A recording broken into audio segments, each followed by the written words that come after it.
जो मिट्टी प्लीत की, जो भाषा का प्रयोग हमने कभी नहीं किया। हमारी विचारधारा अलग है। हम भी केवल विपक्ष की बातें करते हैं, लेकिन हमने अपमानित शब्द कभी नहीं बोले। आपने जिन जिन शब्दों का प्रयोग किया है, मैं सलाम करता हूं डॉक्टर रघुवर शास्त्री जी को, जिन्होंने मंत्री रहते हुए, स्पीकर रहते हुए, अपनी राजनीति को दांव में डालते हुए आपको विधायक बनाया। उनका बड़ा रोल रहा है। चाहे अन्य नेता थे हमारे, राज साहब जुब्बल थे, चाहे चौहान साहब थे, इन सब लोगों ने विकास किया है। लेकिन आपने तो सिर्फ एक ही बात की है कि विकास सिर्फ मैं ही करता हूं। तो भैया इतने अनपढ़ हम लोग नहीं है। भले आप लोगों ने फ्रॉड सर्टिफिकेट लिए होंगे, हमारे लोग फ्रॉड नहीं है। हम लोगों ने भले ही 5 पढ़े हो, 10 पढ़े हो, चाहे 15 पढ़े हो, या पीएचडी की हो, हमारे पास ओरिजिनल सर्टिफिकेट है। हमारे पास वो सर्टिफिकेट नहीं है कि हम मैट्रिक तो करें 86 में और +2 करें 2005 में। विधायक जी, जब आप +2 के पेपर दे रहे थे, पता नहीं आप दे रहे थे, कोई और दे रहा होगा, तो मैं उस टाइम विधायक था चौपाल का। आपको क्या मालूम, आप तो कहते चौपाल में कोई विकास नहीं हुआ। अरे 2012 से पहले आपको भी चौपाल आए भी थे। लगता है मुझे पेपर देने भी नहीं आए थे, क्योंकि यहीं से पेपर दिए उन्होंने। अगर 2005 में पेपर देने आए होते तो शायद कुछ सड़कें उन्हें दिख गई होती। उन्होंने क्या किया, कुछ नहीं हुआ। 2003 में और 12 में जो सड़कें बनी हैं, उसका मैं नहीं कह रहा हूं, उसकी जनता कहती है। ये अलग बात है, फेसबुक का जमाना है। जब बच्चा उस टाइम 5 वर्ष का रहा होगा, आज 20 वर्ष का हो गया है, वो पूछता है फेसबुक पे हमारे आज से पहले नेताओं ने क्या किया, 10 साल सोए रहे। उसे क्या मालूम 5 वर्ष की उम्र में जब 2003 में सड़कें बननी शुरू हुई, तो वो अपने पापा की गोद में नीचे जाता था सड़क पर। आज वो गाड़ी में जा रहा है। उसे अपना इतिहास नहीं मालूम बेचारे। इसलिए अपना इतिहास पढ़ो। जो लोग उनके कमेंट कर रहे हैं, कुछ लोग कि 10 वर्षों में कुछ नहीं हुआ, एक शौचालय नहीं बनाया। तो मुझे तो आप ये कहा गया था कि मैं अमेरिका से बना रहा हूं मॉडल शौचालय बनाने के लिए। हम कहते हैं भैया अमेरिका का मॉडल छोड़ो, आप हिंदुस्तान का मॉडल से बना देते, वो भी नहीं हुआ। तो कहने का मतलब यह है, आरोप लगाने आसान है, किसी को आरोपित करना आसान है। और उन्हीं वीरभद्र सिंह जी के जो इतने गुण गाते थे, वो आज क्या कह रहे हैं कि राज साहब ने 6 बार मुख्यमंत्री रहे, कुछ नहीं हिमाचल प्रदेश के लिए किया, कुछ भी चौपाल के लिए नहीं किया। यहाँ का जो सड़क था, यहाँ का जो बजट था, वो बजट रोडू रामपुर ले गए। उनकी वीडियो आजकल सोशल मीडिया वायरल हो रही है, जहां एक तरफ वो वीरभद्र सिंह को विकास का मसीहा कह रहे हैं और दूसरी तरफ वो विकास को वीरभद्र सिंह जी के लिए कोस रहे हैं कि उन्होंने कुछ नहीं किया है। 4.5 वर्ष पहले कहते थे कि मैं बिना शर्त के समर्थन देने गया हूं वीरभद्र सिंह जी को विकास के लिए। जब भारतीय जनता पार्टी ज्वाइन की तो उस दिन क्या कहा, उस दिन कहा धूमल साहब, मैं आपसे वादा करके गया था कि मुझे 4 वर्ष तक जाने दीजिए, मैं आपके बीच वापस आऊंगा। ये कैसी बात है आप करते हो? और मंच में बोल रहे हो, आप भाषण दे रहे हो, तो किसी कान में बोल दो, कौन सुन रहा है? आप सार्वजनिक बातें कर रहे हो ऐसी ऐसी। तो चौपाल की जनता इतनी पागल है क्या? चौपाल की जनता भोली जरूर है। हम लोग संस्कृति के लोग हैं, सम्मान करना जानते हैं, लेकिन इतने बेवकूफ भी हम लोग नहीं, इतना हमें बनाने जा रहे हो सकता है आपके जहां कल्चर ऐसे चलता होगा, झूठ बोलना, कपट करना है, किसी को दबा के राजनीति करना। चौपाल की जनता तो बड़े आजाद तरह की जा रही है। ये वो जनता है जब पूरे प्रदेश में सरकार कांग्रेस की थी, तो तब भी हमने यहां से दिल दिए थे एक्चुअली।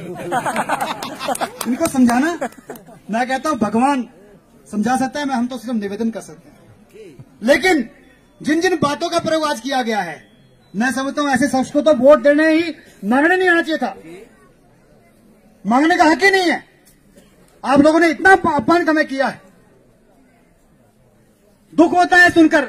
आप मालोड़ पे जाएं, आप बलसन में जाएं, एक नई सड़क बनाई है अभी करगोली से, जो सड़कें 30-35 वर्ष से बनी है बलसन में, बलसन के नेतागण यहां बैठे हैं, जो राकेश जी ने बनाई या पहले बनी थी, वर्तमान विधायक उसमें आज तक वो रोड बजटी नहीं करा पाए। वो ऐसी कच्ची जीपें चल रही उसमें, आज तक बस नहीं चल पाई उन्होंने। 1-2 तो राज साहब ने कर दी होंगी, पास कर दी होंगी। जो 70% रोड है आज उसमें आज ही जीपें चलती है, और ग्रेड ऐसे कि जिसमें मेरे हिसाब से कि खोते को चढ़ा तो भी यूं करेगा, नीचे को आएगा। इसलिए ऐसा विकास हमें नहीं चाहिए, ना ही हमें ऐसी आपकी संस्कृति चाहिए, ना ही हमें ऐसे आपके संस्कार चाहिए। हम तो संस्कारिक लोग हैं, हम सबको सम्मान देते हैं। आज भी आपसे अपील करता हूं कि कृपया करके आपने सम्मान देना है, उनको सुनना है, ना उनको कहीं अपमानित करना, ना कोई बहस करनी है, वोट के माध्यम से उनका जवाब देना है।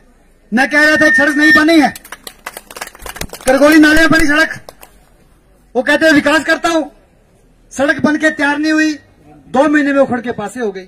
उन्हीं के ठेकेदार थे, उन्हीं के लोग थे, बताओ कहां विकास हुआ। और वो सड़क क्यों बनाई? हम लोगों को पीटने के लिए। हमारे लोग सैकड़ों के तहत वहां पीटे गए। रात को निकल जाओ वहां से तो आपको मजाले साइड मिल जाए। ये कहते हैं बिट्टू वर्मा का एरिया, भैया यहां से जाने का हक सिर्फ हमें, आपको नहीं है। हमने कभी चौपाल में तो ऐसा कहीं ऐसे क्या कहते हैं रस्तों को बंद नहीं किया है, ना ही हम आगे करेंगे। लेकिन इस तरह की दादागिरी, हिटलरशाही तो मेरे हिसाब से ना हिटलर की नहीं ना आपकी रहेगी, ना चौपाल में चलेगी। क्यों चलेगी? इसी तरह आज हमारे भारतीय जनता पार्टी के जो लीडर्स हैं वो भी कहने के अपमानित महसूस कर रहे हैं। मैं समझता हूं हमारा चेहरा स्पष्ट है। वो हमारे काम में केवल कहते हैं विकास तो है, पर हमें बोलना पड़ता है। निश्चित रूप से विपक्ष की पार्टी विपक्ष की बात करती है, लेकिन मैं तो हमेशा सम्मान की बात करता हूं, स्वाभिमान की बात करता हूं। मैंने हमेशा कहा है कि विकास हमने भी किया है, अन्य पार्टी ने भी किया है। जो जो जिसकी समय रहे, जो परिस्थिति रही है, एक जमाना वो भी था जब यहां पर कोई ऑफिस ही नहीं हुआ करते थे, सड़कें हेडक्वार्टर तक टच नहीं हुआ करती थी। उस जमाने के नेताओं ने, चाहे चौहान साहब थे, चाहे राज साहब जुब्बल थे, चाहे राधामोहन शास्त्री जी थे, उन लोगों ने हमारी सड़कों को हेडक्वार्टर तक पहुंचाया, आगे ले गए। बड़े बड़े ऑफिस यहां खुले, जिसके माध्यम से विकास शुरू हुआ। जब मेरे कार्यकाल शुरू हुआ, उसके बाद सड़कों को पंचायतों में ले जाने की चुनौती थी, गांव गांव को जोड़ने की चुनौती थी, जिसको हमने स्वीकार भी किया और जोड़ के भी दिखाए। ले लीजिए आरटीआई, आपको लग जाएगा पता 2003 से लेकर 12 तक कितनी सड़कें बनी है। और आज भी जो सड़कें बन रही है उसमें आपको वही फंड मिलेगा जो हमने उस टाइम की प्लानिंग डाली। तो मेरा कहने का तात्पर्य यह है, विकास की बात तो हुई है, लेकिन आज तो विकास से ऊपर, पार्टी बाजी से ऊपर, आज तो सम्मान और स्वाभिमान की बात है। चौपाल का सम्मान हमेशा गौरवित रहा है और इस बार भी रहेगा। निवेदन करता हूं आपसे कि आप लोग कृपा करके अब 15-20 दिन घर नहीं बैठेंगे, अपने अपने थैले उठाइए जेब में, क्योंकि हम गरीब आदमी है भैया, हम तो नहीं खरीद सकते, ना हमारी औकात है। हम तो भीख मांग सकते हैं, आपसे निवेदन कर सकते हैं, और आपने भी भीख ही मांगनी है, क्योंकि ये भीख ही होती है। जो भी जनता में नेता जीतता है, भीख से जीतता है, भले वो जितना भी धनवान हो। टाटा बिरला भी अगर आपके बीच में आएगा वोट मांगने तो आपका भिखारी है वो। हाँ, जब हम अपना बिजनेस कर रहे हैं उसमें आप हो सकते तो धनवान हो, लेकिन ये खबरें भी आप ही की छप रही अखबारों, हम तो छपा नहीं रहे। आपने हमें तो कह दिया कि मैं 5 करोड़ का टैक्स देता हूं, और भैया 70 लाख का टैक्स हमारे वहां का शिमला नगर निगम का भी दे दीजिए। वो बेचारे रोज अखबार में पूछ रहे हैं, रोज छाप रहे अखबारों में, हमें तो कभी बयान नहीं दिए, हमने कभी बयान नहीं दिया, वो भी दे दीजिएगा। 70 लाख में हमारी कमेटी का है बचा हुआ, तो वो भी दे दी, क्यों नहीं दे रहे आप? वो आप तो धनवान है भैया, आप हमें खरीद सकते तो आपके लिए क्या चीज है ये, दे दीजिए। वो नहीं दे रहे हैं।